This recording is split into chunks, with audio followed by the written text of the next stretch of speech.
4 तारीख को हमको एक इत्तला मिलती है, हमारे एसआई कौशिक हैं जो हमारे स्टाफ में one of the sub inspectors हैं, उनको इत्तला एक स्पेशल इन्फॉर्मेशन मिलती है कि अवैध सिगरेट के जो इलीगल इंपोर्ट्स होते हैं, जिसके ऊपर जो मैंडेटरी स्टैट्यूटरी वार्निंग्स होती हैं, जो as per 7 and 20 COTPA act में जो मैंडेटरी है वो नहीं है, वैसे वाले जो इलीगल सिगरेट्स हैं वो हमारे यहाँ अवेलेबल हैं हमारे करावल नगर एरिया में। तो बेस्ड ऑन दैट इंफॉर्मेशन हमारे जो इंस्पेक्टर हैं अरविंद, उनके टीम में डिफरेंट लोग जिनके नाम है एएसआई अमित, एएसआई अमित मान, अमित त्यागी, राकेश कुमार, हेड कांस्टेबल अमित, अमीर, सुमित एंड डब्ल्यू कांस्टेबल सीमा, इन सभी का एक बड़ा एक टीम बना के हमने शिव विहार एरिया में करावल नगर के थाने के क्षेत्र में हमने एक रेड मारी, जिसमें हमने 3 लड़कों को हमने गिरफ्तार की, जिसमें उन्होंने अपने कंसाइनमेंट लेने के लिए मोटरसाइकिल पे आए थे और हमारे लोगों ने मौका देके इन लोगों को पकड़ के अरेस्ट किया। इनके नाम है अंकित 35 साल, विशाल 28 साल और राहुल 36 साल। तो इनमें से इनके पोजीशन से हमको 12,000 के लगभग हमने 12,600 इम्पोर्टेड सिगरेट्स हमने बरामद की, जो इन ब्लैक कंपनी के हैं, जो मेड इन इंडोनेशिया है। तो फर्दर इनके इनपुट से हमने जो मेन सोर्स ऑफ सप्लायर है उनके ऊपर हमने रेड मारी। ये हमारे आलिपुर थाने क्षेत्र के बुद्धपुर इंडस्ट्रियल एरिया में एक गोडाउन था, जिसमें हमने रेड मारी, जिसमें हमने एक नीरज कपूर नाम के व्यक्ति को हमने अरेस्ट किया था। 55 साल की उम्र है, ये रहने वाला है रामनगर एक्सटेंशन दिल्ली। और इस गोडाउन में हमने लगभग 2,70,000 सिगरेट्स हमने बरामद की। तो कुल मिला के 2,84,000 के लगभग हमने सीज की है टोटल अमाउंट। तो जो वैल्यू है मार्केट में 1 करोड़ के लगभग इसका वैल्यूएशन है।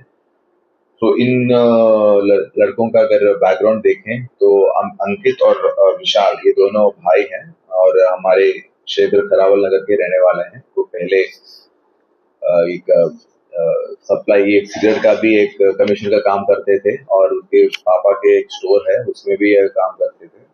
फिर बाद में इसके चाचा है राहुल, वो भी इसमें अरेस्ट हुए थे, जो भी इसी काम में कमीशन के काम में पहले से था। उसके अलावा जो नीरज जिसके industrial area Buddhpur industrial area में हमने जो रेड मारी थी, उसमें जो पकड़ा गया था वो एक कस्टम्स के जो सप्लायर्स है उसमें इसमें काम करता है। और जो भी इसके अलावा भी दूसरे अवैध कस्टम के जो इलीगल जीएसटी और जो इंपोर्ट ड्यूटी और टैक्सेस हैं उनको बिना पे करे वो इंपोर्ट करता था और उसका गोडाउन में इसके सामान रखता था। तो इसमें हमको ये सामान अभी तो सिगरेट मिली है और आगे भी इसकी जांच चलेगी। सर, ये जो सिगरेट आप बता रहे हैं ये ई सिगरेट है या नॉर्मल सिगरेट? ये नॉर्मल सिगरेट है, ये विदाउट ये जो पतली वाली होती है और without any statutory warning science होती हैं, जो हमारे कोटपा एक्ट में मैंडेटरी है, वो बिना उसके हैं, इसलिए इलीगल है। तो उसका हम बरामद करके इसका सेक्शन 7 और 20 कोटपा एक्ट में हमने मुकदमा दर्ज किया करावल नगर थाने। इस मुकदमे को क्या बोलते हैं बीएनएस के अंदर जो आपने दर्ज किया है? बीएनएस में नहीं, कोटपा एक्ट में किया है। हाँ, कोटपा एक्ट बोलते हैं। और दूसरी बात ये है कि कोटपा एक्ट फुल फॉर्म बता देता हूँ, cigarettes and other tobacco products act. और जो इंटरनेशनल की जो मार्केट वैल्यू है, क्योंकि ये सुनने में आया कि क्लब के अंदर ये सिगरेट जो है 10 गुना दामों बिकती थी, तो नेशनल मार्केट में और इंटरनेशनल मार्केट में इसकी क्या वैल्यू है? ये 1 करोड़ का इंटरनेशनल मार्केट का रेट है और ये हमारे एरिया में बहुत ही प्रोमिनेंट है, बिकॉज इनका डिफरेंट फ्लेवर्स भी होते हैं और डिफरेंट इनका लोगों का डिफरेंट डिमांड भी ठीक ठाक है यहाँ पे। तो कितने आरोपी गिरफ्तार हुए हैं और इनका बैकग्राउंड क्या है आपको बताना? टोटल 4 लोग अरेस्ट हुए हैं। जो फर्स्ट में मौके पे 3 लोग अरेस्ट हुए थे, आपको बता भी था, अंकित, विशाल और राहुल। अंकित और विशाल भाई हैं, वो करावल नगर क्षेत्र के रहने वाले, उनके चाचा हैं राहुल। और इन तीनों के ऊपर तो अंकित और विशाल के ऊपर कोई प्रीवियस मुकदमा नहीं है, लेकिन राहुल के ऊपर एक स्नैचिंग का मुकदमा है 2013 का करावल नगर थाने का। और जो नीरज जो पकड़ा गया है गोडाउन में, वो उसके ऊपर अभी तक तो कोई प्रीवियस इन्वॉल्वमेंट नहीं है 55 साल में। और सर जैसा कि अभी आपने बताया है कि विदेशी सिगरेट है, ये बाय एयर इंडिया आ रही थी या जापानी के जहाज से दिल्ली आ रही थी, किस तरह से ये पहुंची? ये कस्टम जो अधिकारी हैं उनकी आंख में किस तरह से धूल झोंक रहे थे, क्योंकि ये दिल्ली तक पहुंचाने में से कामयाब हो रहे थे? ये एक बड़ा कंसाइनमेंट है, ऐसे आसानी से तो आया नहीं होगा। इसके लिए फर्दर अभी इन्वेस्टिगेशन जारी है और नीरज को अगर कस्टोडियल इंट्रोगेशन करेंगे तो और आगे चीजें पता चलेंगी। तो माना जा सकता है कि जो ये नेटवर्क है ये अभी और विस्तार हो सकता है? यस, अभी और जांच मेनली इसका और फर्दर सोर्स क्या है, इंटरनेशनल सोर्स सप्लाई में हमारे यहाँ पे हैंडलर कोई ना कोई होगा इंडिया तरफ से जो इम्पोर्ट कर रहा होगा। There can be a good chance that कि जो कस्टम्स ऑफिशियल्स हैं और इवन जो जहाँ पे अगर पोर्ट है तो पोर्ट ऑफिशियल जो भी होंगे, कंसर्न लोग का मिली भगत होनी चाहिए अगर है तो। अगर जिसके ऊपर जैसे इन्वेस्टिगेशन में जैसे भी हमको एविडेंस आती है उसके तौर पे हम काम करेंगे और फर्दर उसको अरेस्ट करेंगे।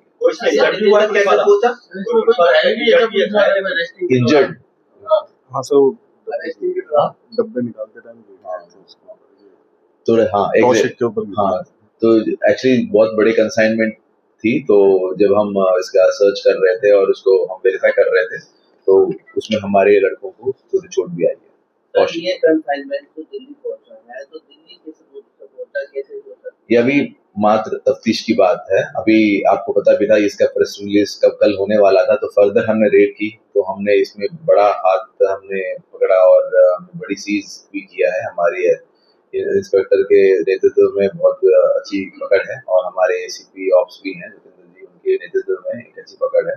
तो आगे और भी करेंगे। अभी तो 4 तारीख को ही मुकदमा हुआ है, तो और आगे भी हम इसके ऊपर पूरी तफ्तीश करेंगे और फर्दर इन्वेस्टिगेशन करेंगे। जैसा कि आपने बताया कि ये एंकर क्या फैमिली बिजनेस है? नहीं, ऐसा कुछ फैमिली, ये तो कमीशन के पहले यही होता है कि एक तरह से लेके दूसरी तरफ देना। तो ये पहले इनको जो अंकित और विशाल थे ये पहले कमीशन सिगरेट का भी कमीशन करते थे, लेकिन इस वाले इलीगल वाले में अभी हाल ही में पड़ेगी। क्लियर डेफिनेशन है जहाँ पे tobacco products are used, okay. और इसमें यूजुअली हमें ये मिलता है कि जब भी हम ये रेड करते हैं तो ये लोग अवैध रूप से जो टोबैको है उसमें यूज करते हैं हुक्काबार में और अपने माइनस को भी देते हैं। तो हाल ही में हमने दयालपुर में कल ही हमने एक केस रजिस्टर किया है जिसमें दयालपुर थाने में हमने एक हुक्काबार को हमने रेड की और अवैध रूप में टोबैको प्रोडक्ट्स इन्फ्यूज हुक्का बेच रहे हैं, तो कोटपा एक्ट में हमने डाला भी। उसके अलावा हमको ये भी मिला है कि ये माइनस को दे रहे थे, तो माइनस को देने के लिए एक स्ट्रिक्ट सेक्शन है 77 JG एक्ट, जहाँ पे बच्चों को 18 साल के नीचे बच्चों को अगर कोई टोबैको रिलेटेड प्रोडक्ट्स देते हैं तो उनको 7 साल के लगभग पनिशमेंट का एक सेक्शन है 77 JG एक्ट। तो वो धारा भी हमने इसमें ऐड करके हम इन लोगों को अरेस्ट किया है। नाम है इन ब्लैक, जरम ब्लैक, गुनुंग जगा, जरम वनीला, ये सब इंडोनेशिया के ओरिजिन वाले सिगरेट्स हैं, तो डिफरेंट नेम्स हैं और टोटल मिला के 1 करोड़ 6